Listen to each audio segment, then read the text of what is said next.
What if I told you that Utah was once home to an enormous prehistoric lake that dwarfed today's Great Salt Lake? A vast inland sea that shaped landscapes, destroyed mountains, and left behind eerie clues of its ancient past. Welcome to the epic story of Lake Bonneville. Over 14,000 years ago, during the last ice age, much of the western United States looked very different. Massive glaciers cooled the air, rainfall was frequent, and the valleys of modern-day Utah, Nevada, and Idaho were submerged beneath a giant freshwater lake.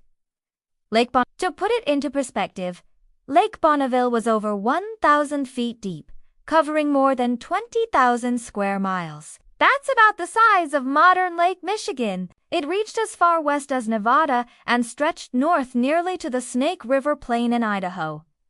You can still see the ancient lake's bathtub rings, old shorelines etched into Utah's mountain faces. These natural marks sit hundreds of feet above the modern Great Salt Lake, proving just how massive Bonneville once was. Lake Bonneville formed as a result of melting glaciers and heavy precipitation during the Pleistocene epoch.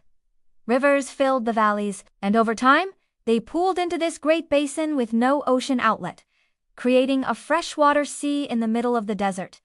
But then came disaster. Roughly 14,500 years ago, the lake's waters reached a tipping point. At Red Rock Pass, in present-day Idaho, the natural dam holding Bonneville broke. What followed was one of the most powerful floods in North American history. The Bonneville Flood. Trillions of gallons of water surged north into the Snake River, tearing through rock, carving deep canyons, and drastically lowering the lake level by nearly 400 feet. After the flood, Lake Bonneville never recovered its full size. It gradually shrank as the Ice Age ended, leaving behind smaller lakes, the most famous being today's Great Salt Lake.